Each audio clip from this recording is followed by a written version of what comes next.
같이 기도드리겠습니다. 우리를 사랑하신 거룩하시고 자비로우신 하나님 아버지, 이 세상 죄 가운데 살던 저희들 하나님의 크신 은혜로 구원하여 주셔서 천국의 소망을 안고 살아가도록 은혜 베풀어 주신 것 감사합니다. 이 마지막 때에 저희들을 불러주셔서 또 주님의 말씀으로 가르쳐 주시고 이 귀한 복음과 진리를 전할 수 있는 귀한 직책을 허락해 주신 것 감사드립니다. 저희들 더욱 정신을 차리고 또 주님이 맡기신 그 일에 충성을 다할 수 있도록 도와주시옵소서. 여러 가지 마지막 때 어려운 이 시기에 우리의 마음을 주님의 말씀으로 더욱 붙잡아 주시고 또 우리가 가야 할 길을 분명히 알고 힘있게 갈 수 있도록 도와주시옵소서. 이 시간 저희들도 하나님의 말씀을 듣고 배우고자 이 자리에 또 왔습니다. 하나님의 말씀으로 우리의 마음과 생각에 채워주시고 합당치 않은 삶이 있거든 하나님 앞에 버리고 돌이킬 수 있도록 또한 이 시간 도와주시옵소서. 온전히 한 시간 거룩하신 하나님께 의지하오며 예수님 이름으로 기도드렸습니다. 아멘. 성경 잠언 3장 찾으시겠습니다. 잠언 3장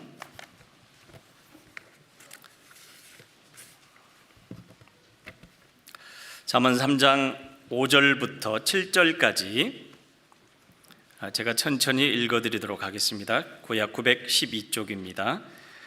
너는 마음을 다하여 여호와를 의리하고 내 명철을 의지하지 말라. 너는 범사의 그를 인정하라. 그리하면 내 길을 지도하시리라. 스스로 지혜롭게 여기지 말지어다. 여호와를 경외하며 악을 떠날지어다. 6절은 같이 한번 읽어보겠습니다.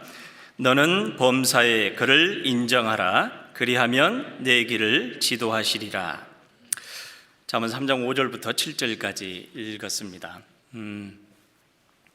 코로나로 인해서 사실 많은 것들이 제약이 있고 어려움이 있는 시기에 저희들이 살아가고 있습니다. 우리는 이럴 때 어떤 마음으로 또 무엇을 위해서 살아가야 될 것인가 늘 우리 마음을 하나님의 말씀으로 또 다시 확인하고 내가 살아가야 될 목표를 분명히 하고 살아가는 것이 우리 그리스도인들에게는 중요하다라고 생각을 합니다. 우리 인생길은 많은 사람들이 각자 나름대로 정한 방향을 따라 목표를 따라 살아갑니다. 그러나 성경에서는 크게 두 가지 길밖에 없다라고 말씀하십니다. 하나님을 인정하고 하나님을 믿고 따르는 삶과 스스로의 명철 또는 스스로의 생각으로 그 길을 살아가는 삶, 두 가지 삶밖에 없다라고 말씀하십니다. 마찬가지로 우리 구원받은 그리스도인들의 삶은 당연 하나님을 인정하고 하나님의 말씀을 순종하며 또 하나님이 허락하신 그 길을 가는 것이 우리 구원받은 그리스도인들의 길입니다.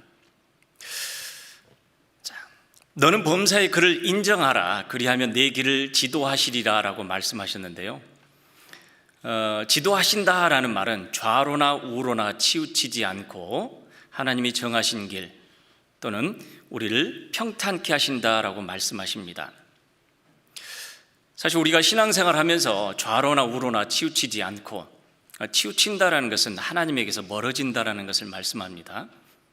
말씀에서 멀어지지 않고 하나님에서 멀어지지 않고 늘 하나님과 함께 하나님이 정하신 길을 살아갈 수 있는 길은 뭘까? 여기 이제 하나님을 인정하는 것이다라고 말씀하십니다. 우리가 어느 만큼 하나님을 인정하느냐? 내가 하나님을 인정한 만큼 하나님을 따라갈 것이고 하나님을 인정하지 않으면은 그 부분은 아마 내 생각대로 내 뜻대로 내 계획대로 살아가는 부분이 많을 겁니다. 하나님을 인정하고 살아가는 사람은 하나님께서 그 길을 인도하시고 지도하시겠다라고 약속하고 있습니다. 반면에 자기 스스로의 지혜나 자기의 명철을 의지해서 살아가는 사람의 결론은 결국은 악에 빠지고 하나님과 멀어질 것이다라고 하나님 말씀하십니다. 전 세계적인 코로나 전염병으로 인해서 많은 사람들이 이제 미래에 대한 불안감과 두려움을 갖고 살아간다고 합니다. 길어지는 코로나 바이러스가 언제쯤 끝날 것인가? 그리고 과연 코로나가 있기 전의 시대로 우리가 돌아갈 수 있을 것인가? 코로나가 끝나고 나면은 또 다른 어떤 문제가 일어나지 않을까? 이런 많은 두려움이 있다라고 합니다. 그래서 특별히 이럴 때 이제 사람들의 모습은 크게 두 가지로 나뉜다라고 합니다. 더 육신적인 것으로 자신을 무장하고 채워서 이 세상에 살 것을 채워놓고 준비해놓고 살아가는 삶이든지, 아니면 영적인 것을 더 찾고 인생의 의미, 인생의 목적, 그리고 죽음을 생각해보는 그런 길이 있다라고 합니다. 그와 더불어서요, 올해 작년에 전 세계적으로 성경을 인쇄하고 판매하는 출판사의 성경 판매 부수가 약 40%에서 60% 증가했다라고 합니다. 왜 그랬을까요? 특별히 성경을 사서 많은 사람이 읽었던 구절이 이제 주로 요한계시록이나 마지막과 관련된 구절을 많이 찾아서 읽는다라고 합니다. 아무래도 지금 일어나고 있는 일들이 분명히 지구의 종말이나 마지막 시대에 한 번도 겪어보지 못한 정말 충격적인 일을 겪고 있기 때문에 다들 불안해하고 미래에 대해서 염려한다고 합니다. 위기와 불확실성의 시기에서 살고 있습니다. 그러나 우리 구원받은 그리스도인들은 살아계신 하나님을 인정하고 또 하나님께 그 인생을 맡기고 하나님과 올바른 관계를 맺고 하나님을 앞에 모시고 살아가게 될 때 결코 길을 잃지 않을 것입니다. 그래서 하나님을 따라가는 삶, 하나님을 인정하고 하나님이 말씀하신 그 길을 따라가는 삶이 가장 안전하고 가장 튼튼하고 건강한 삶이다라고 말할 수 있습니다. 흔히 어떤 사람은 그렇게 이야기합니다. 저는 하나님 살아계신 거 인정합니다. 그런데 성경과 하나님 살아계신 것과는 전혀 상관없이 살아가는 사람도 있습니다. 자기 생각 속에 만들어 놓은 하나님을 믿고 나는 하나님이 계신다라고 믿는다. 저는 하나님도 믿고요, 천국도 믿고요, 구원도 받았습니다. 그런데 전혀 하나님의 은혜를 입은 사람과 상관없이 살아가는 모습도 봅니다. 하나님을 인정하는 것에 대해서 너무 가볍게 쉽게 생각하는 것 같습니다. 하나님을 인정한다는 의미가 무엇일까? 우리가 사람 간의 관계에 있어서도요, 사람을 알지 못하면은 전혀 모르는 사람에 대해서 내가 그 사람을 인정한다라고 말할 수 없습니다. 우연히 지나가다가 한두 번 만난 사람을 내가 저 사람을 인정한다라고 말할 수 없죠. 겪어보고 만나보고 저 사람 말이 사실인지 아닌지 충분히 확인해 본 바에 의하면은 저 사람은 정말 믿을 만한 사람, 인정할 수 있는 사람이다라고 인정하게 됩니다. 그래서 인정하다라는 히브리어가 야다라는 말이 써졌다고 합니다. 깨닫다, 발견하다, 분별하다. 굉장히 중요한 단어입니다. 이 깨닫다, 분별하다, 구별하다, 그리고 발견하다라는 이 말은 성경 곳곳에 하나님 쓰셨는데요, 우리가 잘 아는 요한복음 17장 3절 말씀, 영생은 곧 유일하신 참 하나님과 그의 보내신 자 예수 그리스도를 아는 것이니다 라고 말씀하셨죠. 단순히 지식적인 동의를 말하는 것이 아니고 하나님이 살아계심을 발견하고 깨닫고 하나님의 계획을 또 깨닫고 그 속에서 하나님 앞에 우리의 모습이 어떤 것인지 또 우리는 확인하게 됩니다. 하나님 앞에 우리는 죄인으로 태어나서 많은 죄 속에 살아왔습니다. 하나님 없이 우리의 생각 속에 살아왔죠. 그러다가 어느 날 우리에게 죽음이 찾아오게 되면은 하나님 앞에 영원한 심판에 가게 될 비참한 운명이라는 것을 우리가 또 발견하게 됩니다. 그 속에서 하나님이 보내신 예수님을 통해서 예수님이 우리 죄를 대신해 십자가에 죽으시고 부활하셔서 우리 죄를 영원히 씻겨주셨다라는 그 놀라운 은혜를 깨닫습니다. 그 예수님이 막연하게 그냥 2000년 전에 십자가에 죽으시고 부활하신 예수님이 아니라 바로 나를 위해서 십자가에 죽으시고 부활하셨고 이제 나의 구세주가 되셨다라는 인격적인 만남과 관계를 말합니다. 그것을 발견했느냐, 깨달았느냐, 그렇지 못했느냐. 자, 그래서 하나님을 인정한다라는 것은 지식적으로 동의하거나 내가 생각하는 대로 막연하게 하나님 계실 거다, 나는 하나님 믿다고 인정해, 있는다고 인정해, 그런다고 해서 인정하는 것은 아닙니다. 정말로 살아계신 하나님을 발견했느냐. 사람이 태어나서 살아가면서요, 가장 중요한 것은 무엇일까? 하나님을 발견하는 거죠. 자, 그런데 하나님을 발견하기에는 사실은 우리의 지식이나 우리의 경험 너무나 부족하고 너무나 약합니다. 우리가 기껏 살아온 것도 몇십 년에 불과하기 때문에 그 짧은 몇십 년 동안의 삶 속에서 하나님을 발견하기는 사실 우리 경험은 너무 적습니다. 또 우리의 눈은 제약이 되어 있기 때문에 눈에 보이지 않는 것 또는 내가 이해할 수 없는 것을 통해서는 우리는 하나님을 찾기는 너무 어렵습니다. 왜 그럴까요? 여기 잠언 3장 7절에 보게 되면 이렇게 말씀하십니다. 스스로 지혜롭게 여기지 말지어다, 여호와를 경외하며 악을 떠날지어다.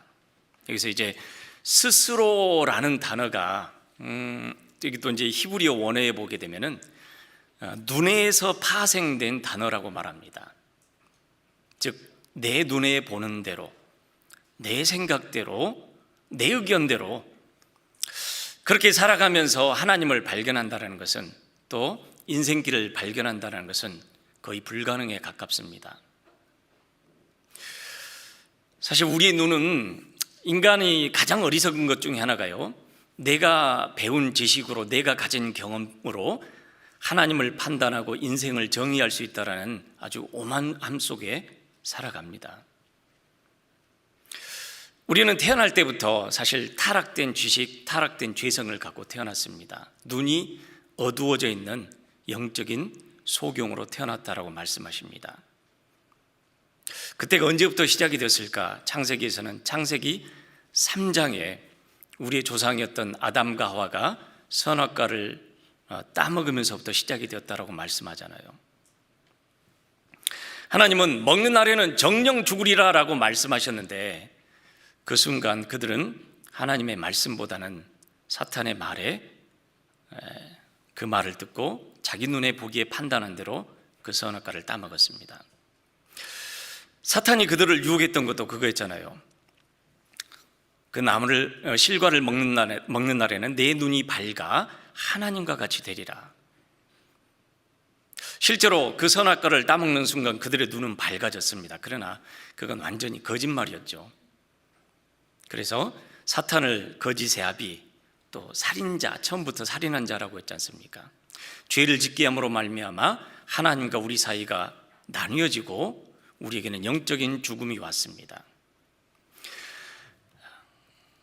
영적인 것을 이해하고 하나님을 아는 것을 완전히 가려져 버리고 세상을 바라보고 또 죄악을 바라보는 눈이 밝아졌을 뿐 하나님을 향한 눈은 완전히 깜깜하게 어두워져 버리고 철저하게 닫아져 버린 상태입니다. 그렇기 때문에 자기 눈을 의지해서 하나님을 판단하고 인생길을 정의하고 무엇이 옳은 길인지 무엇이 그른 길인지 판단하고 구별한다는 것은 거의 사실 불가능합니다. 그럼 유일하게 우리가 올바로 판단할 수 있는 기준은 살아계신 하나님을 발견하고 하나님께서 어떻게 역사하시는지 하나님께서 어떻게 인간의 역사를 정해 놓으셨는지 그것을 우리가 깨닫는 것이죠. 마태복음 16장에 보게 되면 예수님께서 제자들에게 그렇게 질문을 하셨어요. 사람들이 인자에 대해서 누구라고 하느냐라고 물으셨습니다. 그러자 제자들은 그렇게 대답을 했죠. 더러는 세례 요한, 더러는 엘리야, 또 어떤 사람은 예레미야나 선지자 중에 한 사람이라고 합니다. 자, 그렇게 대답을 하자 예수님께서 그러면은 너희는 나를 누구라 하느냐라고 질문하시죠. 그때 베드로가 주는 그리스도시요 살아계신 하나님의 아들이시니다라고 대답을 합니다. 그때 예수님께서는 바요나 시모나 네가 복이 있도다. 이를 알게 한 것은 혈육이 아니라 하늘에 계신 내 아버지시다라고 말씀하십니다. 즉 하나님을 알게 되고 깨닫게 되고 예수님이 누군지 알게 되는 것은 인간의 지식으로는 또 인간의 어떤 깨달음으로는 불가능하다는 것입니다. 성령께서 하나님께서 보내주신 말씀을 통해 우리가 그것을 깨닫고 이해하지 않으면 그리고 발견하지 않으면 우리는 내 인생길이 어디로 갈 것인지 예수님이 누구이신지 하나님이 어떤 분인지 알 수가 없습니다. 구약 성경에도 보게 되면은 사실 그 감춰진 눈, 어두워져 버린 눈으로 하나님 없이 살아가다가 하나님은 이 세상을 물로 심판하셨고요. 또 자유의지를 주시고 양심껏 살도록 내버려 두셨는데도 불구하고 이스라엘 사람들조차도 그들은 하나님을 인정하지 않았습니다. 그리고 어떻게 살았을까요?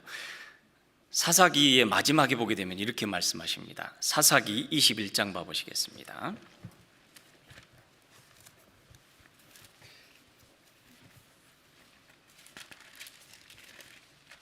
사사기 21장 25절 구약 400쪽입니다.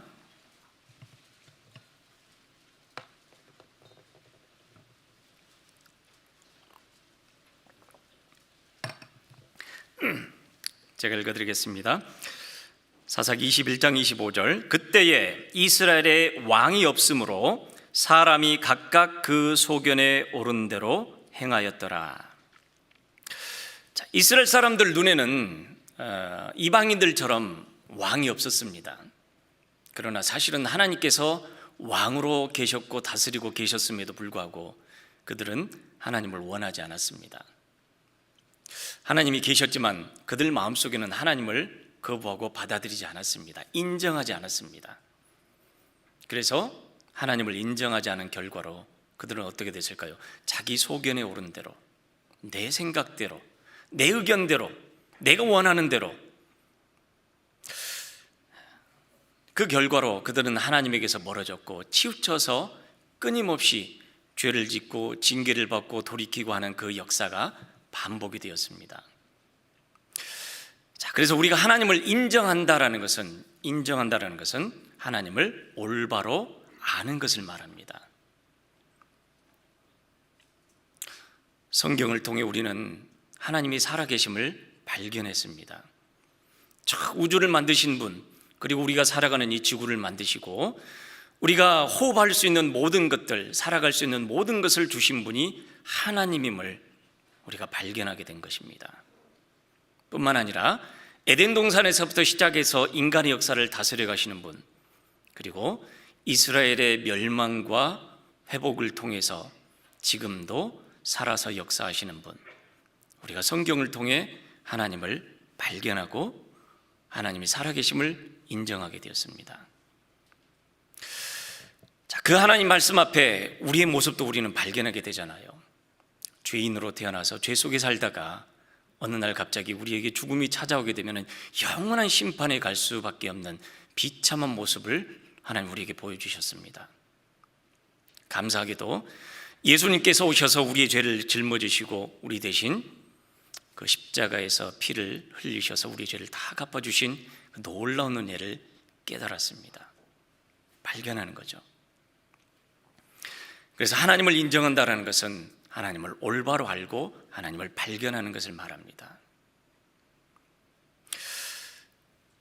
구원받을 때만 그럴까요? 사실 구원받은 이후에도 우리는 끊임없이 하나님을 인정하는 삶을 살아야만 됩니다. 가끔 가다가 이제 그런 분들을 만나기도 합니다. 저는 성경이 사실인 것도 믿고 하나님이 계신 것도 믿습니다. 그리고 제 죄 때문에 십자가에서 죽으신 것도 저는 믿습니다. 그러면 됐죠? 그럼 이제 나머지는 그냥 제가 살고 싶은 대로 살게요. 내버려 두세요. 자, 그 삶이 정말로 하나님을 온전히 인정하고 살아가는 삶일까요? 그렇지는 않습니다. 우리가 끊임없이 하나님의 말씀을 옆에 두고 묵상하고 읽고 배우고 해야 될 중요한 이유가 있습니다. 신명기 17장 찾아보시겠습니다. 죄송합니다. 신명기 17장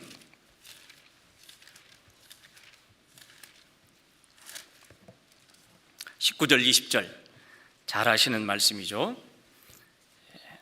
신명기 17장 19절 20절 같이 읽어보겠습니다. 평생에 자기 옆에 두고 읽어서 그 하나님 여호와 경외하기를 배우며 이 율법의 모든 말과 이 규례를 지켜 행할 것이라.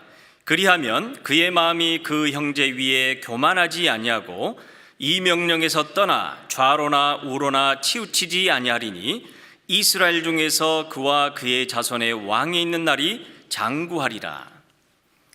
자, 평생토록 자기 옆에 두고 읽어서 그 얻는 효과가 뭘까요? 그 얻는 이익이 뭘까요? 살아계신 하나님을 우리는 끊임없이 만납니다. 자, 그 말씀을 늘 가까이 두고 읽고 하나님의 살아계심과 하나님의 역사심을 배우고 읽고 묵상하다 보면은 우리는 좌로나 우로나 치우치지 않도록 되어 있습니다.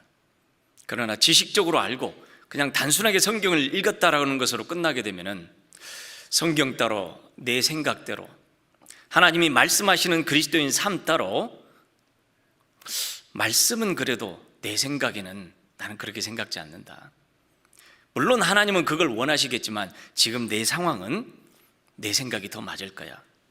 우리도 아마 내 소견대로 내 의지대로 내 뜻대로 살아가는 그런 시간들이 많을 겁니다. 자, 그래서 하나님께서는 범사의 하나님을 인정하라라고 말씀하십니다. 인정한다라는 그 단어에 여러 가지 의미가 있습니다. 첫 번째 말씀드렸죠. 안다, 발견한다, 깨닫는다, 이해한다, 분별한다. 자, 이런 의미가 있습니다. 두 번째, 세 번째 의미를 통해서 우리가 또 살펴보고자 하는데요. 두 번째 의미는 하나님을 믿고 하나님을 내 인생의 주인으로 받아들인다라는 의미가 있습니다. 인정한다, 인정할 수밖에 없는 사실, 우리가 받아들일 수밖에 없는 사실이죠. 그리고 세 번째는 승복한다, 깨끗이 인정하고 항복해서 따라간다라는 의미가 있습니다. 우리가 구원받을 때도 단순히 지식적으로 구원받은 것이 아니라 하나님의 말씀에 순종함으로 하나님의 말씀을 듣고 깨달음으로 우리가 하나님의 우리를 구원하신 사실을 우리가 받아들이게 되는 것입니다. 그것도 또한 말씀이었고 평생토록 우리가 말씀을 옆에 두고 읽고 하나님의 살아계심을 계속해서 보고 발견해가고 그 뜻을 또 깨닫습니다. 자, 구원받은 우리 그리스도인들이 알지라도 여전히 우리 속에는 이 타락한 죄성이 그대로 남아 있습니다. 아마 주님 앞에 갈 때까지 끊임없이 우리를 괴롭히고 우리를 허시탐탐 넘어뜨리려고 할 겁니다. 자, 이 죄성은요, 하나님의 말씀보다도 내 육신적인 상황, 내 육신적인 의견, 주변의 상황, 사람을 의식하게 하고 내 눈에 보는 것을 더 의지하게 만들려고 할 겁니다. 구약 성경에 보게 되면은 이제 끝까지 하나님 받아들이기를 거부했던 사람들이 나오잖아요. 그 대표적인 사람이 출애굽할 때의 바로입니다. 하나님께서는 이스라엘 사람들을 애굽 땅에서 이제 출애굽시키려고 할 때 모세와 아론을 통해서 바로에게 하나님의 뜻을 전하셨습니다. 내 백성을 놓아라. 그들이 나를 섬기게 할 것이다 라고 뜻을 알렸습니다. 그러나 바로는 하나님의 뜻을 듣고도 순순히 그걸 인정했습니까? 받아들였습니까? 받아들이지 않았습니다. 하나님이 누구냐? 여호와가 누구냐? 이미 하나님은 모세에게 바로가 내 말을 듣고도 그 마음을 강팍하게 할 거다라고 말씀하셨습니다. 하나님을 인정한다는 두 번째 뜻이 뭐냐면은 하나님을 받아들인다는 것입니다. 하나님의 말씀을 받아들이고 인정할 수 없는 그 분명한 하나님의 능력과 하나님의 뜻에 우리는 받아들여야 됩니다. 우리 의지를 써야 되는 거죠. 구원받고 가만히 있으면은 그냥 저절로 신앙생활이 되어지는 것이 아니라 적극적으로 내 삶의 가장 앞에 주님을 모셔야 된다라고 말씀하십니다.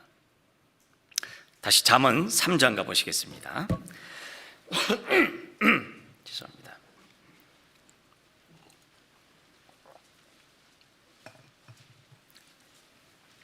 잠언 3장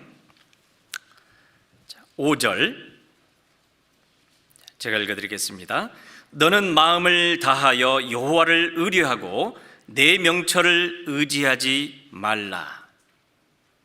신앙생활이 구원받았다고 해서 다 끝났다, 이제 됐다 하고 내가 하고 싶은 대로, 살고 싶은 대로, 내 의견대로, 내 뜻대로 살아가는 것이 아니라 마음을 다해서 하나님을 의뢰하고 하나님을 받아들이고 하나님을 믿고 따르는 삶이라고 말씀하십니다.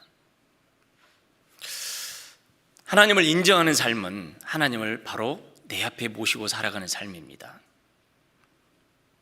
자, 우리가 구원받은 이후에 알아야 될 말씀들, 또 배워야 되고 깨우쳐야 될 말씀들이 정말 많습니다. 구원받은 이후에는 사실 느끼지는 않지만은, 또 이해할 수는 없지만은 하나님께서 우리 이 작은 마음에 들어와 계신다라고 말씀하시잖아요. 성경 고린도전서 봐보시겠습니다. 고린도전서 6장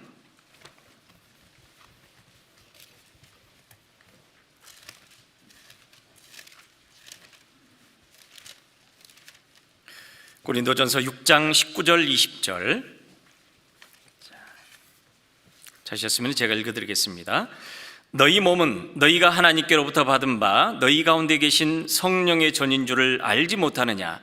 너희는 너희의 것이 아니라 값으로 산 것이 되었으니 그런즉 너희 몸으로 하나님께 영광을 돌리라.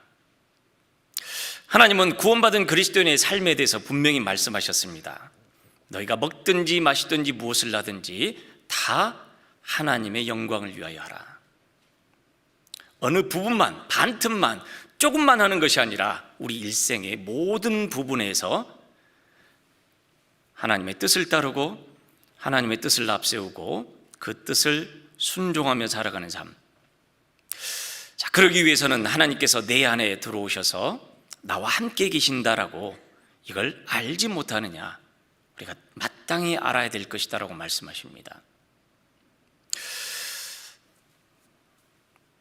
하나님의 살아계심을 우리는 발견할 뿐만 아니라 그 살아계신 하나님이 하나님의 은혜를 깨달음과 동시에 하나님의 사랑을 깨달음과 동시에 우리 안에 들어와서 함께 계시겠다라고 말씀하고 계십니다. 성경 속에 많은 믿음의 선배들, 아주 우리가 본이 되는 신앙의 모습을 살아갔던 선배들 한결같이 하나님과 동행했다라고 하고 하나님을 바로 앞에 모시고 살아갔다라고 고백하고 있습니다. 시편 16편 봐보시겠습니다.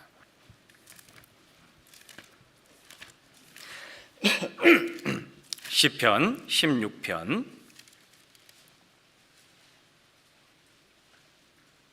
8절입니다. 구약 812쪽 시편 16편 8절 같이 읽어보겠습니다. 내가 여호와를 항상 내 앞에 모시며 그가 내 우편에 계심으로 내가 요동치 아니하리로다. 성경은 다윗의 일생을 평생을 주님을 받들어 뜻을 쫓아서 하나님의 뜻을 쫓아서 섬기다가 죽은 사람이라고 사도행전에는 그렇게 평가를 내립니다. 평생을 하나님의 뜻을 쫓아서 하나님을 섬기다가 잠들었습니다. 물론 그 일생에서 씻을 수 없는 큰 죄를 범한 적도 있었죠. 간음죄와 살인죄를 지었습니다. 그럼에도 불구하고 그의 평생은 하나님께 징계를 받고 처절한 가운데서도 끝까지 하나님을 신뢰하고 하나님께 자신의 인생을 맡기고 하나님의 징계도 기꺼이 받아들였습니다. 자, 평생의 그의 삶의 모습을 우리가 엿볼 수 있습니다. 내 앞에 주를 모시며 항상 모든 일에 먼저 주님을 생각한다라는 뜻이겠죠. 모든 일에 주님은 이것을 기뻐하실까? 이것을 좋아하실까? 주님의 뜻에 합당할까?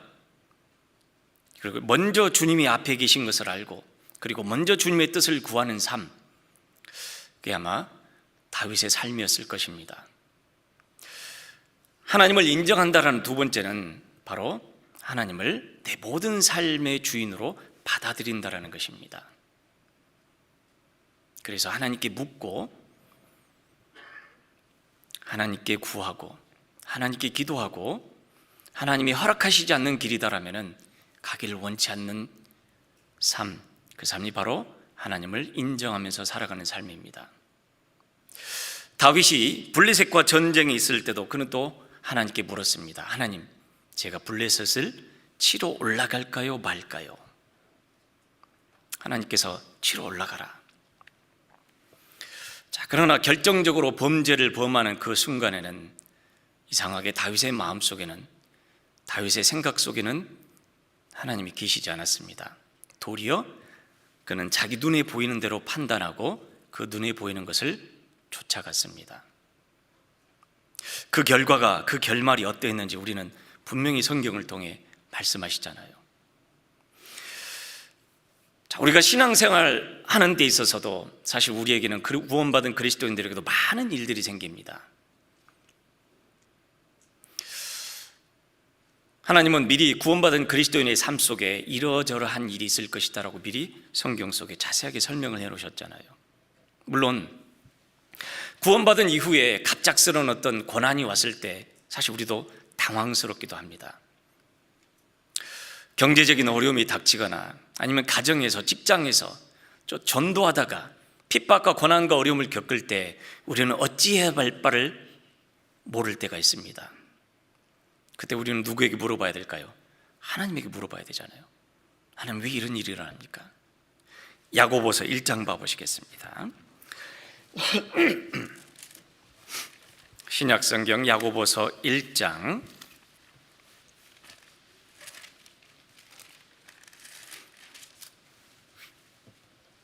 야고보서 1장 5절,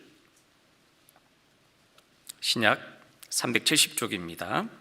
제가 읽어드리겠습니다. 너희 중에 누구든지 지혜가 부족하거든 모든 사람에게 후히 주시고 꾸짖지 아니하시는 하나님께 구하라. 그리하면 주시리라. 사실 우리 눈은 앞일을 내다볼 수는 없는 그런 한정된 눈을 갖고 살아갑니다. 눈에 보이지 않는 부분에 대해서는 참 이해하기 어렵고 5분 후의 일을, 그리고 일주일 후의 일을 우리는 알 수 없습니다. 그리고 왜 이런 일이 나에게 생겼는지, 어쩌다가 이런 일이 내가 생겨버렸는지, 여기서 어떻게 해야 될지, 우리에게는 지혜가 너무 부족하다는 걸 우리는 매 순간, 삶의 매 순간마다 우리는 느낍니다. 어떻게 될까? 어떻게 되지? 자, 그때 두 가지 선택을 하게 됩니다. 하나님께 물어볼까? 아니면 내 생각대로, 내 지혜대로, 내 방법대로 살아갈까? 그때 우리에게 필요한 것이 하나님을 인정하는 것이죠. 하나님을 받아들이는 것입니다. 하나님이 왜 제게 이런 일이 생겼습니까? 하나님은 당연히 구원받은 그리스도인들에게 그런 일이 있을 것이다 라고 미리 말씀해 놓으셨습니다. 자, 그 위에 2절부터 4절까지 함께 읽어보겠습니다. 내 형제들아, 너희가 여러 가지 시험을 만나거든 온전히 기쁘게 여기라. 이는 너희 믿음의 시련이 인내를 만들어내는 줄 너희가 알미라. 인내를 온전히 이루라. 이는 너희로 온전하고 구비하여 조금도 부족함이 없게 하려 함이라. 하나님께서 우리의 신앙을 연단하기 위해서, 그리고 우리가 더 하나님을 의지하는 사람으로 만들기 위해서, 의지하는 법을 배우고 하나님 앞에 더 겸손하게 낮추게 하기 위해서 하나님은 우리를 여러 가지 많은 테스트를 하신다라고 말씀하십니다. 또 트라이얼이라고도 하죠. 시험을 하고 연단을 하십니다. 문제는 그것만 있는 것이 아니라 또 사단의 유혹도 있습니다. 그러나 성경에서는 하나님이 그 사단의 유혹까지도 이미 다 포함하고 계시고 그걸 관리하고 계신다고 말씀하시잖아요. 처음 겪는 일일 때는 사실 우리는 굉장히 당황스럽습니다. 여러 가지 어려움, 또 눈에 보이는 상황들, 현실들 어떻게 될까? 자, 그때 우리는 하나님의 뜻을 충분히 묻거나 이해하지 않으면은, 또 하나님의 말씀을 받아들이지 않으면은 우리는 틀림없이 내 생각대로, 내 방법대로 방법을 정하고 가게 될 것입니다. 그래서 하나님은 우리가 어떤 시험에 있을 때, 또 유혹이 있을 때 가장 먼저 바로 내 앞에 하나님을 모시고 살아가는, 하나님을 인정하고 살아가라라고 말씀하십니다. 구약 성경에 또 여러 인물들 중에요, 요셉이 그 형들의 미움을 받고 종으로 팔렸습니다. 성경에는 요셉이 굉장히 준수했다라고 나오잖아요. 요셉이 종으로서, 또 가정총으로서 일을 성실하게 충실히 했습니다. 그런데 주인이었던 보디발의 아내가 이제 노골적으로 유혹을 했습니다. 그러나 그걸 다 뿌리쳐 왔었죠. 그리고 결정적으로 그 집안에 아무도 없었을 때, 보디발의 아내와 요셉 단둘이 집안에 있었을 때 보디발의 아내가 요셉을 붙잡고 유혹을 했습니다. 그때 이 요셉이 어떤 마음으로 살았는지 우리는 충분히 이해할 수 있습니다. 성경 봐보실까요? 창세기 39장입니다.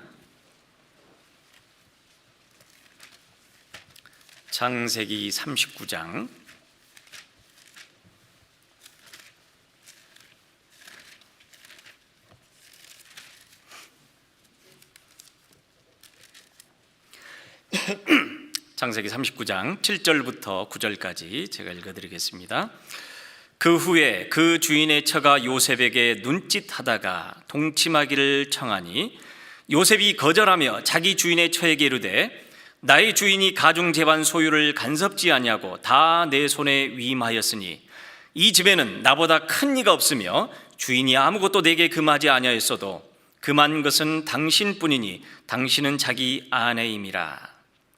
그 다음에 같이 읽어보겠습니다.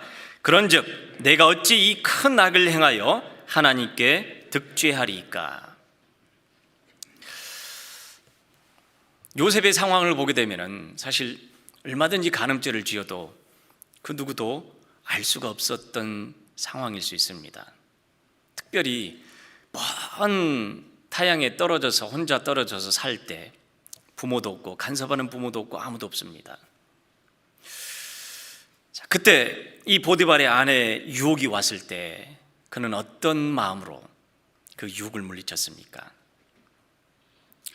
아마 그가 조금만 더 머리를 썼으면 이 기회를 잘 활용해서 내가 좀 더 성공하고 여러 가지 상황을 잘 유리하게 쓰면은 이걸 내가 유리하게 내 인생을 편하게 살 수 있는 길로 만들어가지 않을까? 그렇게 생각했을 수도 있겠죠. 그러나 눈에 보이는 상황이 아니라 요셉은 살아계신 하나님을 인정했습니다. 내가 어찌 큰 악을 행하여 하나님께 득죄하리까? 그는 살아계신 하나님을 앞에 모시고 있었습니다. 얼마든지 그는 종으로 살면서 형을 원망하고 또 자기를 이렇게 만든 그 모든 사람들, 또는 심지어는 하나님을 원망할 수도 있었겠죠. 우리가 내 마음대로 상황이 풀리지 않고 내 뜻대로 원하는 대로 되지 않을 때 우리는 흔히 하는 실수가, 하나님 왜 이러십니까? 하나님 왜 제게 이러십니까? 하나님을 원망하고 하나님을 불신하고 하나님에게서 치우치는 삶을 살고 싶습니다. 그러나 요셉은 그 상황에서도 함께 계시는 하나님, 바로 앞에 모시는 하나님을 그는 받아들이고 인정했습니다. 그리고 그가 노예로 팔려서 종으로 살아갈 수밖에 없는 이 상황을 그는 어떤 면에서 보면 정말 잘 받아들였던 것 같아요. 얼마든지 원망하고 형도 미워하고 하나님 원망했을 텐데 나중에 그가 형들을 만났을 때 도리어 형들을 위로했던 그의 말이 참 놀랍습니다. 창세기 45장 봐보시죠. 창세기 45장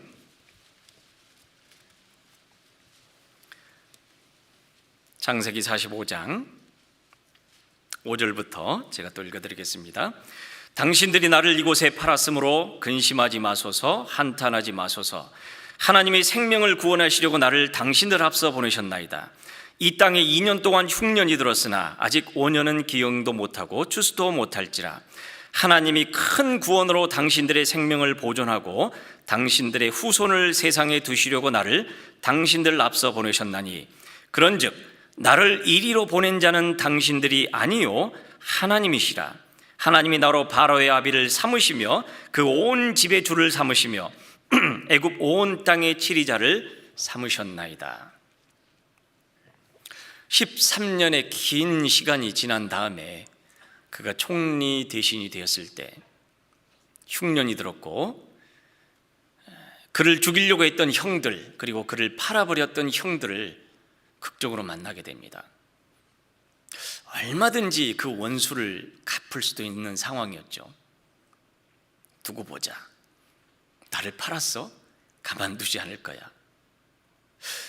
아마 그렇게 만약에 행동을 했다면 요셉은 자기 눈에 보이는 대로 스스로의 생각으로, 자기 판단으로 모든 것을 판단하고 그 길을 결정해 버렸을 것입니다. 그런데 이 요셉이 참 믿음의 선배로서 우리가 본받아야 될 아주 중요한 점은, 그럼에도 불구하고 그는 하나님이 그를 이리로 보내셨다는 것을 믿습니다.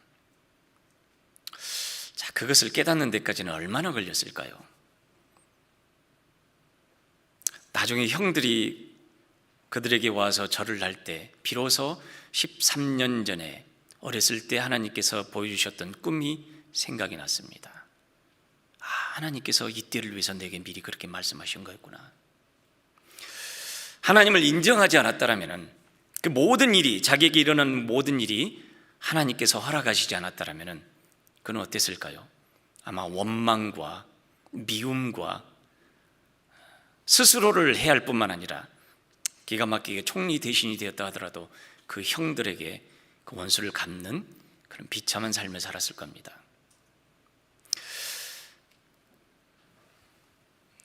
요셉은 그 앞에 항상 하나님을 모시고 살았습니다.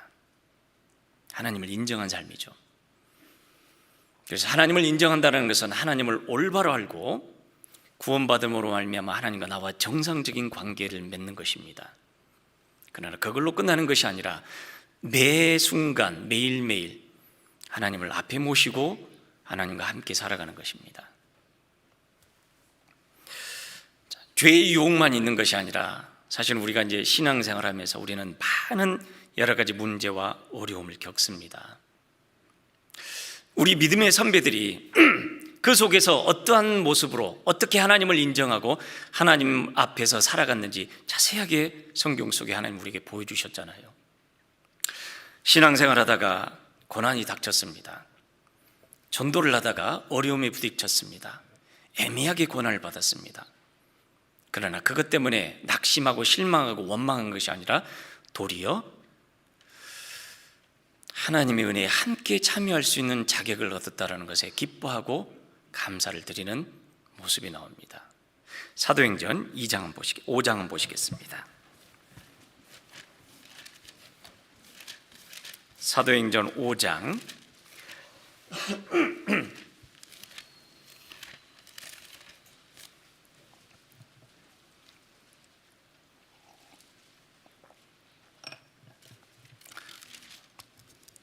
사도행전 5장 40절부터 42절까지 195쪽입니다. 제가 읽어드릴게요. 저희가 옳게 여겨 사도들을 불러들여 채찍질하며 예수의 이름으로 말하는 것을 금하고 놓으니 사도들은 그 이름을 위하여 능력받는 일에 합당한 자로 여기심을 기뻐하면서 공회 앞을 떠나니라. 저희가 날마다 성전에 있든지 집에 있든지 예수는 그리스도라 가르치기와 전도하기를 쉬지 아니하니라. 똑같은 상황인데 우리는 만약 이런 상황이 됐었으면 어땠었을까요? 전도하다가 채찍을 맞고, 전도하다가 욕을 먹고, 전도하다가 모든 것을 빼앗길 수 있는 상황, 우리에게는 아직까지 그런 상황은 오지 않았습니다. 그러나 우리보다 더 열악하고 더 힘들었던 이 상황 속에서 오히려 사도들은 주님을 위해서 능력받는 일에 합당한 자로 여기심을 받았다라는 그 사실 하나로 기뻐했습니다. 왜냐하면 구원받은 그리스도인들에게는 이런 일이 있을 것이다라는 걸 미리 주님께서 말씀하셨거든요. 주님이 말씀하신 그 일이 내게도 일어나는구나. 당연히 일어날 일이 내게도 왔구나. 그러니까 이걸 이상한 일로 여기는 것이 아니라 지극히 정상적인 것, 지극히 당연한 것으로 여겼다라는 것입니다. 사도 베드로도 그렇게 말씀하시죠. 베드로전서 5장 보시겠습니다. 베드로전서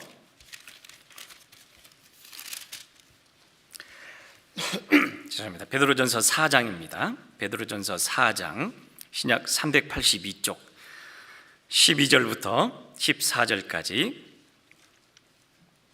사랑하는 자들아, 너희를 시련하려고 오는 불시험을 이상한 일 당하는 것 같이 이상히 여기지 말고 오직 너희가 그리스도의 고난에 참여하는 것으로 즐거워하라. 이는 그의 영광을 나타내실 때 너희로 즐거워하고 기뻐하게 하려 함이라. 너희가 그리스도의 이름으로 욕을 받으면 복 있는 자로다. 영광의 영 곧 하나님의 영이 너희 위에 계심이라. 구원받은 그리스도인들에게 전도를 하다가 신앙생활을 하다가 핍박을 받고 어려움을 겪는 일, 그게 이상한 일이 아니다라고 말씀하셔요. 지극히 정상적인 것이다라고, 그리고 그 일이 내 삶에도 일어날 수 있다라고 말씀하셨고, 하나님 말씀대로 우리도 그걸 받아들이는 것이 필요합니다. 이런 일이 내게 왔을 때 나는 누구에게 물어봐야 될까? 성경 하나님께 물어봐야 되죠. 하나님께 물어봤더니 뭐라고 하십니까? 이상하게 생각하지 마라. 그건 지극히 정상적인 거다. 도리어 고난이 없다라면은 혹시 내가 너무 신앙생활을 편하게 한 것 아닐까? 고난받기 싫어서 이리저리 요리조리 빼고 피해 다닌 것 아닐까? 그런 생각을 해야 될 때도 있겠죠. 나를 돌아봐야 되겠죠. 부딪히기 싫어서 전도하다 보면은 이런 모욕도 받고 이런 불이익도 받고 이런 눈총도 받을 텐데 그게 싫어서 입 꾹 다물고 있으면은 아무 일도 일어나지 않을 겁니다. 그렇다면은 고난 속에서 하나님이 주시는 즐거움, 구원받은 그리스도인들이 예수님의 고난에 참여하는 그 기쁨을 우리는 맛보지 못할 것입니다. 구원받은 그리스도인의 삶에는 고난은 당연히 있다라고 인정하고 받아들이라라고 말씀하십니다. 그러나 우리 10사람이면 10사람 고난 좋아하는 사람 아무도 없을 겁니다. 고난 좋아하는 사람 아무도 없을 거예요. 그러나 구원받은 그리스도인들에게는 이 고난은 지극히 정상적인 거다라고 말씀하십니다. 심지어는 신앙생활 하다가 병에 걸려서 또는 갑작스런 죽음을 맞닥뜨릴 수도 있습니다. 왜 내게 이런 일이? 이해할 수 없죠. 내가 큰 잘못을 저질렀을까? 왜 하나님 나에게 이런 일을 허락하셨을까? 한꺼번에 10명의 자녀가 하루아침에 죽음을 당했습니다. 그리고 가지고 있는 모든 재산을 다 도둑맞았습니다. 뿐만 아니라 자기 온몸의 머리부터 발끝까지 욕창이 들어서 아주 혐오스러운 모습으로 변했습니다. 그의 아내는 그에게 하나님을 저주하고 죽으라라고 했습니다. 그리고 그의 가장 가까운 친구는 그에게 찾아와서 네가 무언가 잘못했기 때문에 그런 저주를 받은 것 아니냐, 그렇고도 네가 네 순전함을 지킬 수 있겠느냐라고 물어봤습니다. 그때 욥은 아주 놀라운 대답을 합니다. 욥기 1장 한번 봐보시겠습니다.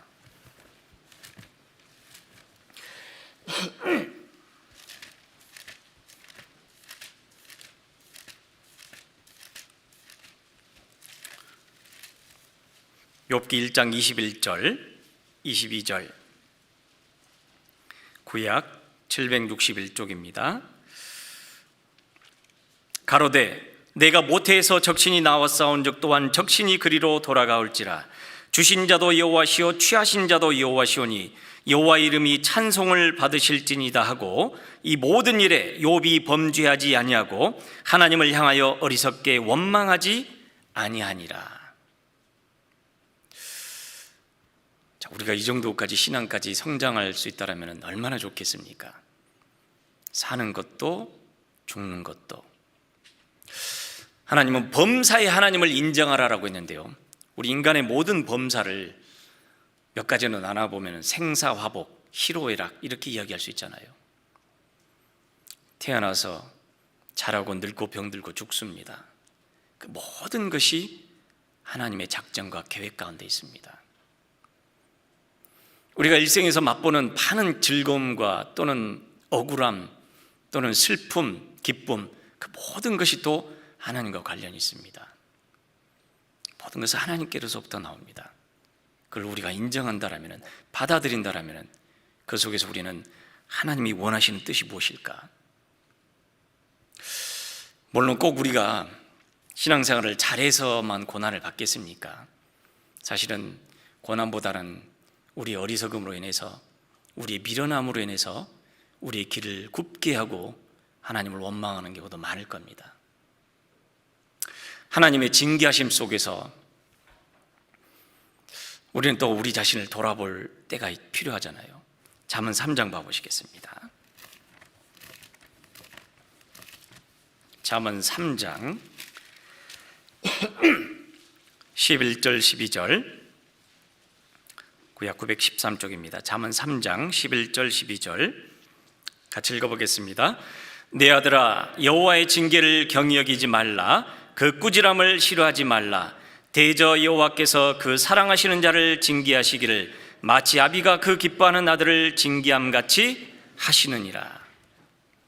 히브리서 12장에는 징계는 다 받는 것이거늘 너에게 없으면 사생자여 참 아들이 아니다라고 말씀하십니다. 그러니까 위로가 되죠. 다 받는구나, 나만 그런 게 아니구나.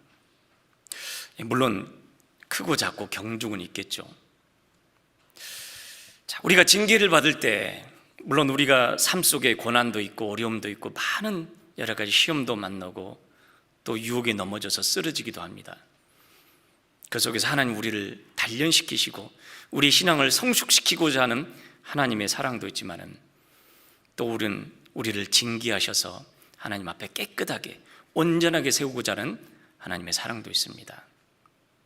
자, 우리가 이걸 받아들이지 못하면, 이해하지 못하게 되면 우리는 우리 생각대로 하나님을 판단하고 하나님을 원망하게 될 겁니다.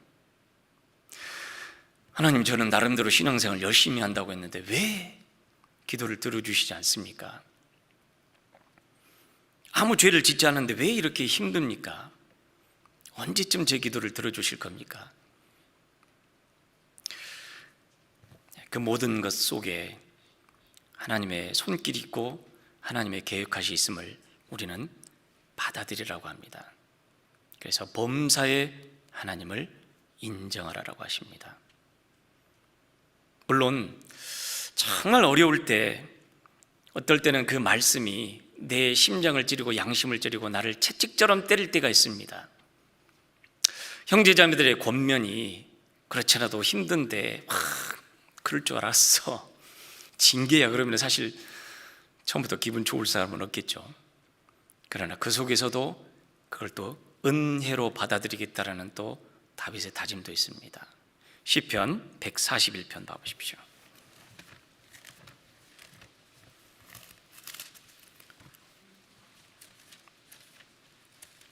시편 141편 5절입니다. 905쪽 같이 읽어보겠습니다. 의인이 나를 칠지라도 은혜로 여기며 책망할지라도 머리에 기름같이 여겨서 내 머리가 이를 거절치 아니할지라. 저희의 재난 중에로 내가 항상 기도하리로다. 의인이 나를 칠지라도 은혜로 여기며 책망할지라도 머리에 기름같이 여겨서.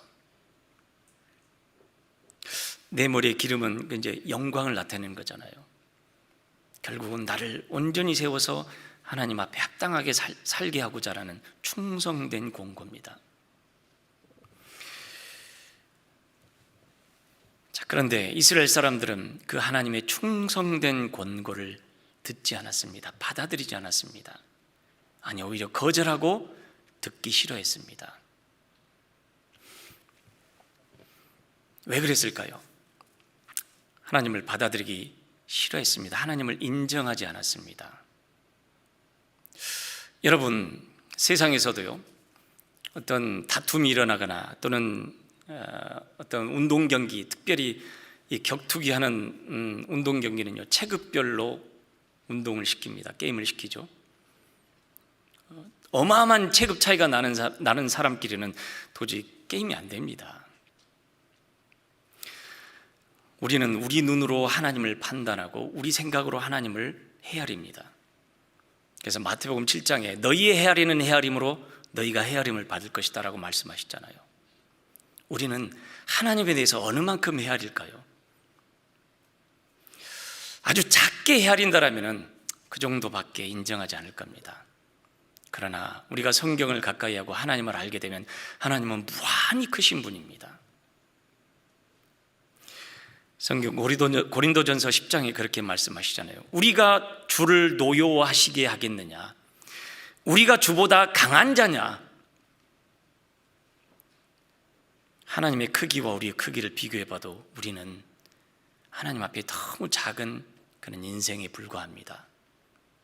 하루살이에도 눌려 죽을 그런 연약한 인생에 불과합니다. 하나님의 힘과 우리의 힘에 비교해 봤을 때 우리는 아무것도 되지 않습니다. 그렇다면 우리는 빨리 인정하고 받아들여야 됩니다. 그걸 정말 잘한 어떤 백성들이 있었어요. 여호수아가 가나안 땅에 들어갔을 때 여리고성을 무너뜨리고 그 다음에 아이성이 무너졌습니다. 그리고 계속해서 정복에 가는 때 아주 허름한 몇몇 사람들이 여호수아를 찾아왔습니다. 온통 먼지를 뒤집어 쓰고 멀리서부터 지친 모습으로 찾아와서 그렇게 부탁을 합니다. 당신들에 대한 소식을 듣고 하나님이 당신들을 위해 하신 일을 들었다. 멀리서부터 우리는 당신들과 화친하기 위해서 이렇게 왔다. 자, 그 찰나에 여호수아는 냉큼 눈에 보이는 그들이 가져온 여러 가지 양식들을 보고 그들을 받아들여 버렸습니다. 하나님은 가나안 땅에 거하는 거민들을 다 멸절시키라고 했거든요. 그리고 그들과 화친하겠다고 약속을 해버렸습니다. 그 사람들이 바로 기브온 거민들입니다. 알고 봤더니 바로 거기서 가까이서 살고 있는 사람들이었어요. 그런데 그 기브온 거민들이 굉장히 큰 성이었고 용사들이었다라고 나옵니다. 근데 그들이 하나님에 대한 소식을 듣고 이스라엘 사람들에 대한 소식을 듣고 그들과 자기들의 크기를 재봤습니다. 이건 안 되는 거구나. 빨리 우리가 항복하자. 빨리 우리가 포기하고 받아들이자. 성경 여호수아 9장 한번 봐보시겠습니다.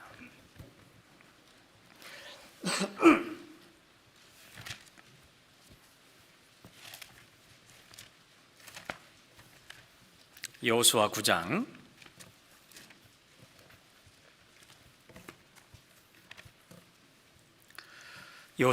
14절, 구약 332쪽입니다.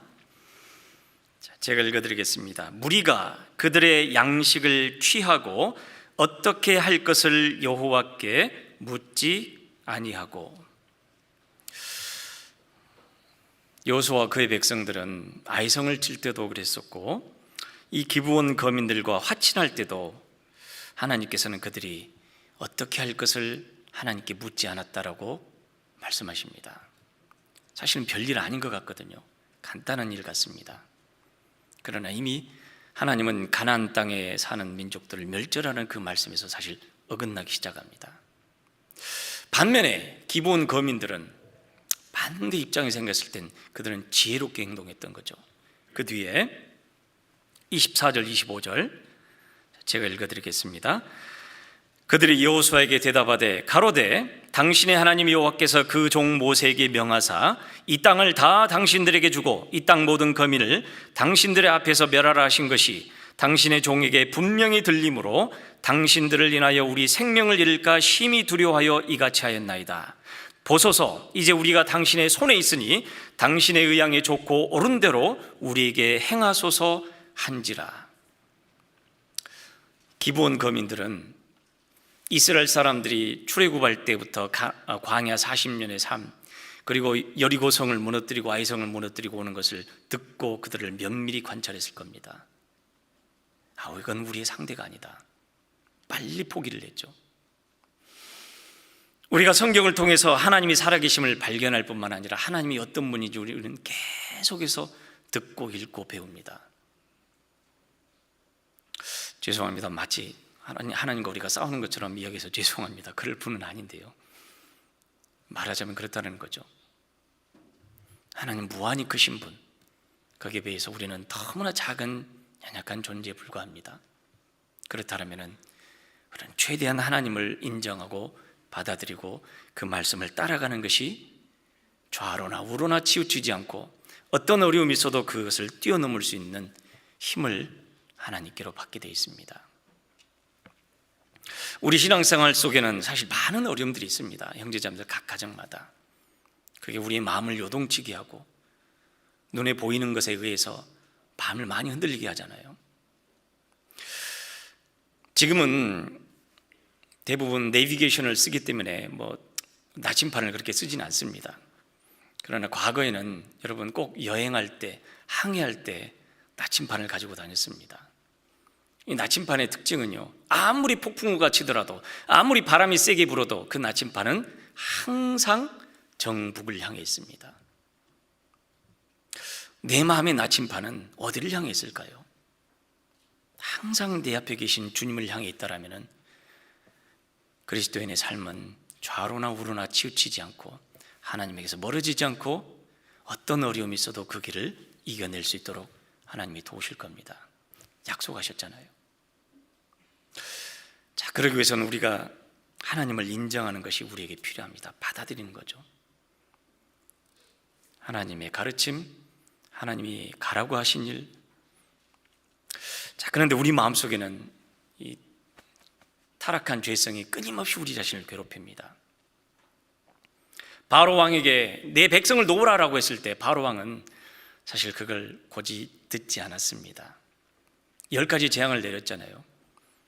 첫 번째 피 재앙과 물을 피로 만들고 그 다음에 하수에서 개구리가 올라왔습니다. 자, 우리는 그런 재앙을 봤을 때 깜짝 놀랐을 텐데 바로는 그것을 보고도 눈 하나 깜짝하지 않았습니다. 왜요?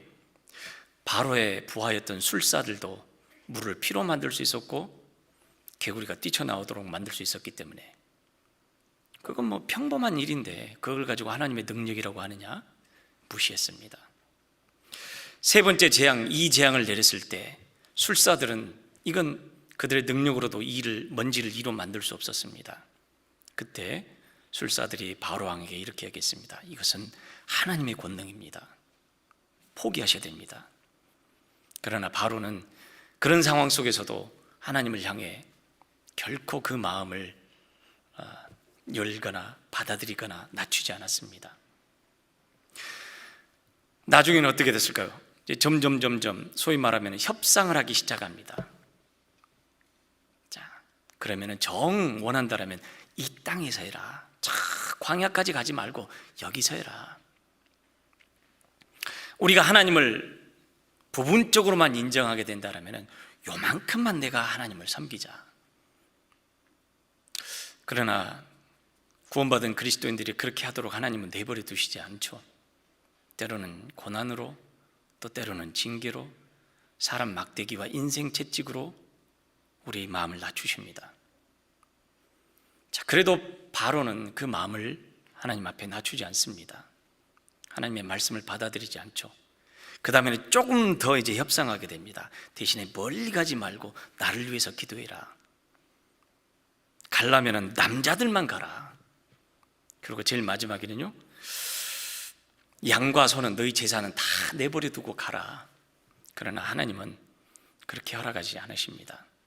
마지막으로 바로의 아들부터 시작해서 저 맷돌 뒤에 있는 여종의 아들까지 장자를 쳤습니다. 바로의 장자는 우리가 지난번에 배운 것처럼 세상의 온갖 희망이고 세상에서 누리고자 하는 어떤 소망입니다.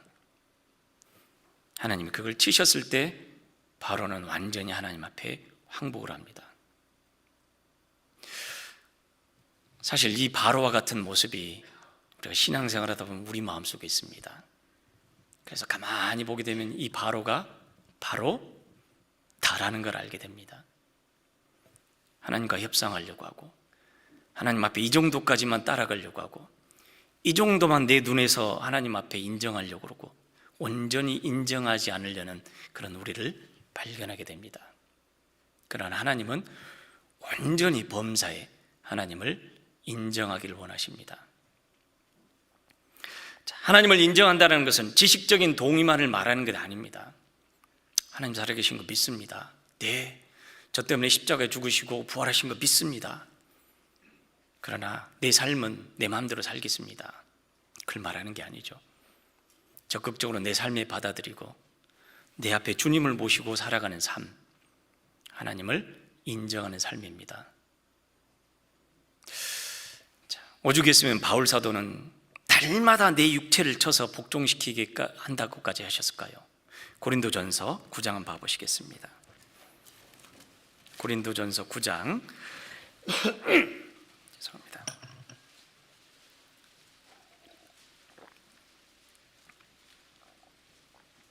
고린도전서 9장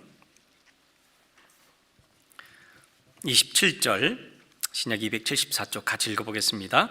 내가 내 몸을 쳐 복종하게 함은 내가 남에게 전파한 후에 자기가 도리어 버림이 될까 두려워함이로다. 우리가 하나님 앞에 실격자가 되지 않도록, 하나님 앞에 쓰임새가 없는 사람이 되지 않도록 매일매일 자기 육체를 치고 자기 육신을 부인하는 일을 바울 사도가 했다라면 우리는 얼마나 돼야 될까요? 근데 사실 우리는 너무 자주 잊어버리고 내 눈앞에 하나님을 모시지 않고 내 생각대로, 내 눈에 보인 대로 얼른 결정하고 살아버릴 때가 많습니다. 살아계신 하나님을 발견하고 내 삶의 주인으로 받아들여서 내 앞에 모시고 살아가는 것을 말합니다. 세 번째, 인정한다라는 그 말 속에는 또 승복한다라는 그런 의미가 들어있습니다. 깨끗이 인정한다라는 거예요. 이미 정해져 버린, 이미 결정난 그 결과를 놓고 깨끗하게 그 결과에 납득해서 깨끗하게 무조건 따르겠다, 인정, 이런 말이죠. 하나님을 아는 것으로 구원받은 것으로 그치는 것이 아니라 주님 말씀에 승복해서 따르는 것, 깨끗하게 인정하고 그 주님이 보여주신 결말을 따라서 살아가는 것입니다. 여러분, 성경 속에 하나님은 우리가 이미 인생의 결말에 대해서, 그리고 인간 역사의 결말에 대해서 이미 우리에게 밝혀놓으셨습니다. 이미 정해져 있습니다. 그걸 애써 부인하고 외면할 필요는 없죠. 하나님이 정해놓으신 인간의 결론은 뭡니까? 히브리서 9장 27절에 한 번 죽는 것은 사람에게 정하신 것이요 그 후에는 심판이 있으리니. 한 번 죽는 것은 정해져 있습니다. 이미 결론 지어져 있습니다. 이건 그 누구도 부인하지 못합니다. 이길 수가 없습니다. 세상에 살면서요, 우리가 이길 수 없는 몇 가지 것들이 있다고 합니다. 뭘까요? 세월, 시간, 나이, 어떤 분은 자식, 그렇게 이야기하더라고요. 이길 수 없답니다. 인정할 수밖에 없습니다. 또 어떤 분은 그렇게 이야기하더라고요. 잃어버린 물건을 찾다가 못 찾았는데 어머니까지도 못 찾았다면 그건 진짜 잃어버린 거다. 그건 인정하고 가야 된다는 겁니다. 하나님은 성경 속에 우리 인간의 역사에 대해서 우리 개인의 결말을 미리 딱 선포를 해놓으셨어요. 거기 우리는 깨끗이 승복을 해야 됩니다. 결국은 나에게도 죽음이 찾아옵니다. 죽음 이후에 어떤 일이 있을 것인지 요한계시록 20장에 하나님 앞에 구원받지 않은 사람들이 그 앞에 와서 심판하는 그 장면까지도 하나님 우리에게 보여주셨습니다. 그렇기 때문에 모든 사람에게 필요한 것이 무엇일까? 그 결말을 놓고 봤을 때 우리에게 가장 필요한 것은 사람들에게 복음을 전하는 것입니다. 복음을 전해서 그 영혼이 구원받는 일보다 더 크고 중요한 일이 없다는 것을 하나님 분명히 알잖아요. 우리에게 보여주셨습니다. 그리고 구원받은 그리스도인들의 삶의 목적이 복음을 전하는 착한 일을 위해서, 선한 일을 위해서 살라라고 하나님 우리에게 명령하셨습니다. 디도서 2장 한번 봐보시겠습니다.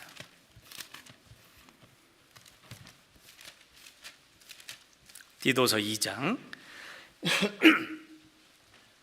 14절입니다.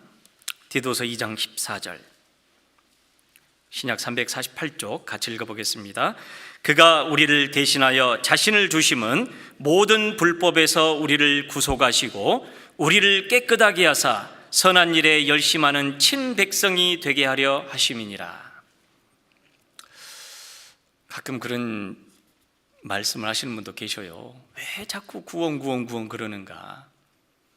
예, 우리는 이미 그 결말을 알기 때문에 그렇습니다.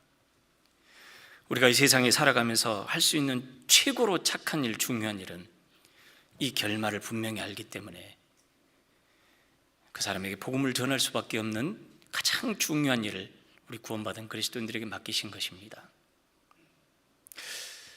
어떤 사람이요, 믿지 않는 남편을 데리고 정말 부탁해서 몇 년간 부탁하다가 교회를 데려왔다라고 합니다. 교회를 데려왔는데 하필이면 그날 본문 설교가 창세기 5장이었습니다. 창세기 5장에 보게 되면 아담이 몇 세를 향수하다가 죽었고, 누가 몇 세를 향수하다가 죽었고, 그 다음에 누가 몇 세를 향수하다가 죽었다라는 내용이 계속 나옵니다. 그 남편을 데려왔던 그 부인은 아차 싶었습니다. 아이고, 왜 하필이면 저 말씀을 하실까? 좀 생활에 도움되는 말씀, 좋은 말씀 해주시면 내 남편이 조금 더 하나님이나 교회에 호감을 갖고 올 텐데 하고 한절부절 조마하면서 말씀을 들었습니다. 남편 눈치를 보면서요. 다 끝나고 나서 남편에게 물어봤습니다. 여보, 평상시 설교는 이렇게 안 했어.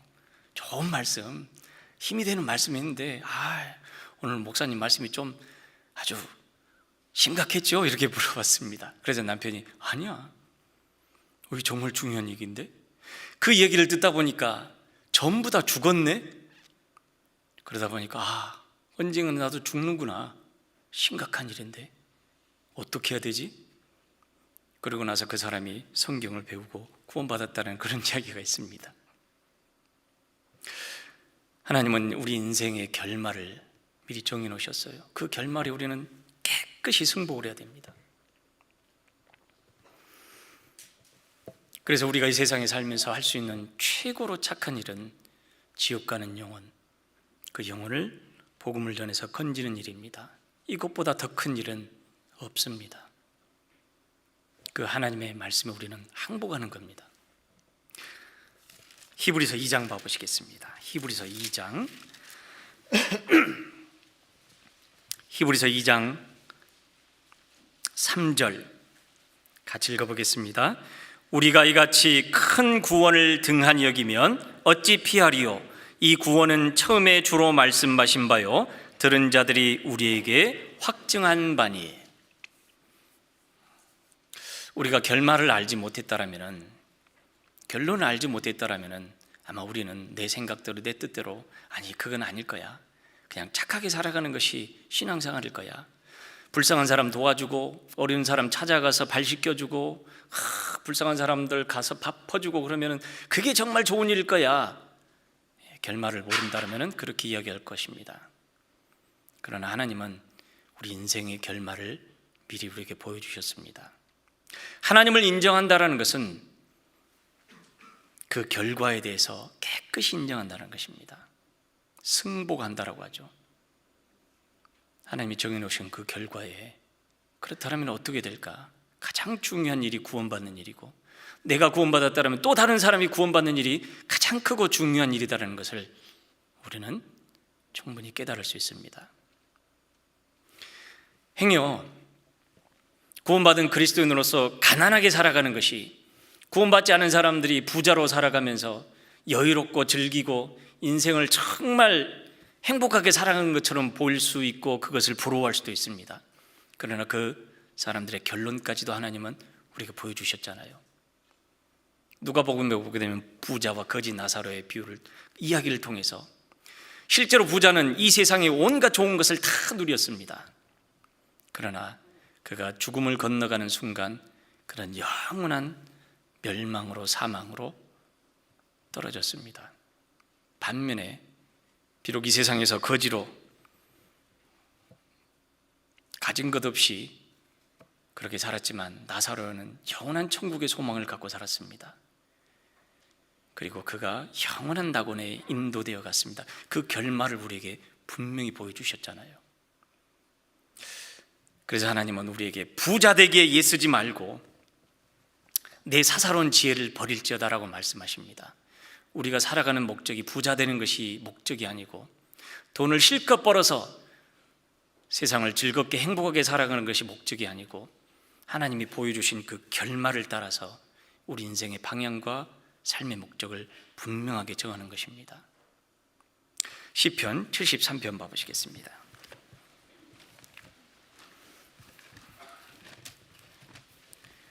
시편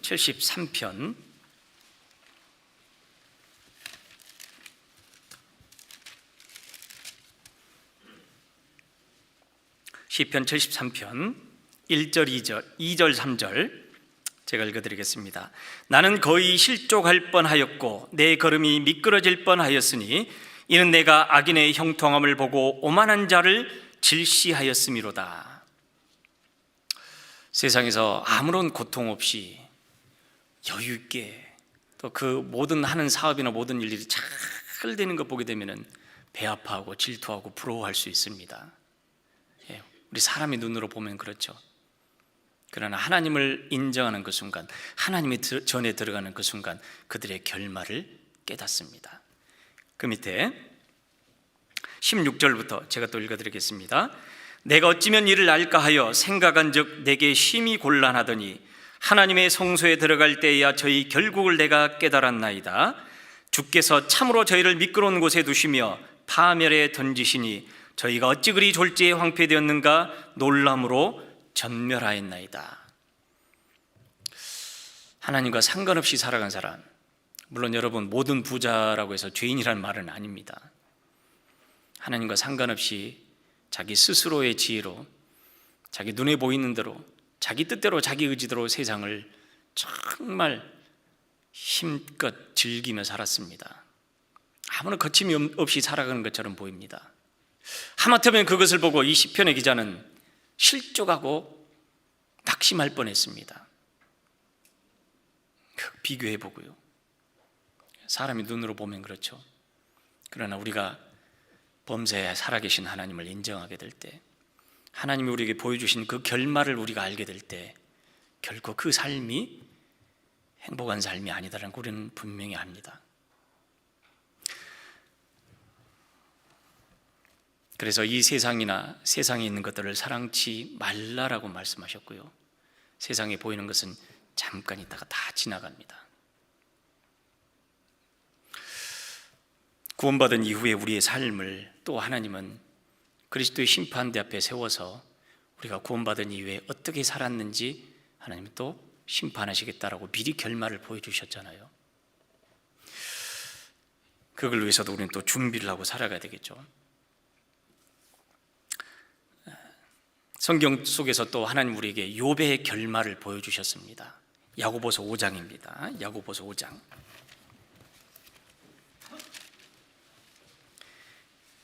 야고보서 5장 11절 신약 376쪽입니다. 야고보서 5장 11절 같이 읽어보겠습니다. 보라, 인내하는 자를 우리가 복되다 하나니 너희가 욥의 인내를 들었고 주께서 주신 결말을 보았거니와 주는 가장 자비하시고 긍휼히 여기는 자신이라. 자, 하나님은 욥의 결말을 우리에게 보여주셨습니다. 뿐만 아니라 끝까지 복음을 붙잡고 진리를 위해서 또 주님을 섬기고 주님의 말씀을 따라 살아간 사람, 그 결말은 욥과 같을 거다라고 우리에게 약속하십니다.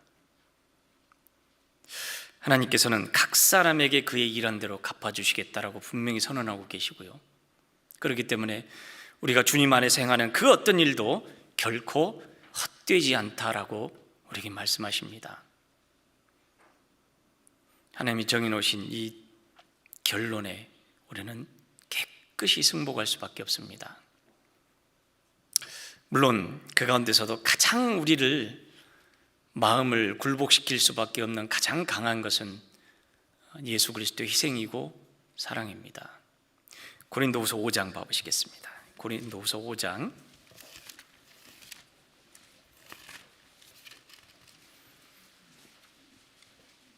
고린도후서 5장 14절, 신약 290쪽입니다. 같이 읽어보겠습니다. 그리스도의 사랑이 우리를 강권하시는도다. 우리가 생각건대 한 사람이 모든 사람을 대신하여 죽었은즉 모든 사람이 죽은 것이라. 우리가 하나님을 발견하고 그리스도의 사랑을 깨닫고 어떤 상황에서도 흔들리지 않는 나침반을 주님을 향해 방향을 정하고 또 우리에게 보여주신 그 영원한 결말을 우리 앞에 두고 우리는 하나님을 인정하고 살아가는 그 길을 살 때 하나님에게서 벗어나서 치우치는 삶이 아니라 어떤 어려움도 평탄하게 이겨낼 수 있는 그런 길을 살 것이다라고 하나님 말씀하십니다. 이 길을 갈 수 있도록 하나님 우리에게 하신 가장 강한 힘은 동기는 그리스도의 사랑이다라고 또한 바울 사도는 우리에게 말씀하십니다. 자, 코로나 때문에 아마 개인적으로든 가정적으로든 여러 가지 상황들, 어려움들 아마 있으실 거라고 짐작됩니다. 어떨 때는 답답하기도 하고 뭘 해야 될까, 무엇을 해야 될까.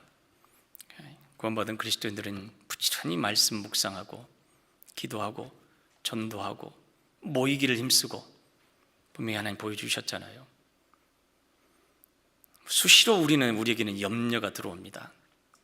그러나 그 염려까지도 주님은 다 맡겨버리라 라고 말씀하십니다. 신앙생활에 우리가 좌우로 치우치지 않고 또 어떤 어려움이 있어도 그것을 잘 넘어갈 수 있는 그 모든 힘은 살아계신 하나님을 인정하는 것에서 나옵니다. 잠언 3장 다시 돌아가 보겠습니다.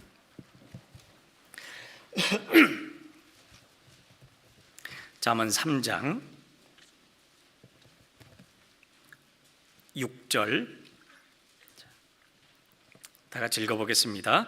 너는 범사의 그를 인정하라. 그리하면 내 길을 지도하시리라. 네. 하나님을 알고 그리고 하나님과 올바른 관계를 맺고 하나님을 앞에 모시고 살아가는 삶, 그 삶은 결코 망하지 않습니다. 좌로나 우로나 치우치지 않고 어떤 어려움에도 그 모든 것을 이기게 해주실 겁니다. 우리가 코로나 상황에서 하나님 말씀 붙잡고 내 앞에 살아계신 하나님을 인정하며 그 말씀을 내 삶 속에 모든 것에 다 하나님 말씀을 먼저 앞세워서 그 말씀에 묻고 그 말씀을 따라가다 우리는 하나님 앞에 서는 그 날을 맞이하고 살아가야 되겠습니다. 같이 기도하겠습니다. 걸어가시고 자비로우신 하나님 감사합니다. 우리의 어두워졌던 눈을 뜨게 해주시고 살아계신 하나님을 발견하며 깨닫게 해주시는 애 감사합니다. 하나님 앞에 우리가 얼마나 비참했는지도 보여주셨고 그 주님의 크고 놀라운 은혜와 사랑으로 우리 죄를 깨끗이 씻겨주신 그 놀라운 은혜를 깨닫도록 은혜 베풀어 주신 것 감사합니다. 또 우리와 늘 함께 계셔서 우리를 인도하시는 하나님, 우리도 우리 앞에 주님을 모시고 모든 것에 모든 순간에 주님 말씀 앞세워서 따라가기를 간절히 소망합니다. 하지만 우리 육신이 먼저 앞서기도 하고 우리의 생각이 먼저 앞서 나갈 때도 있습니다. 그럴 때마다 깨우쳐 주시고 또 돌이킬 수 있도록 도와주시옵소서. 주님이 우리에게 보여주신 영원한 하나님의 승리 또 하나님의 결말을 보고 우리에게 가장 무엇이 필요하고 어떤 삶을 살아야 될지 분명히 받아들이고 항복하며 살아가도록 도와주시옵소서. 이 마지막 시대 코로나로 인해서 많이 힘들어하고 어려워하는 형제자매들 하나님 붙잡아 주시고 담대하게 복음을 전하며 주님의 오실 때를 기다리며 살도록 도와주시옵소서. 우리를 구원하신 예수님 이름으로 기도드렸습니다. 아멘. 찬송하시겠습니다. 찬송가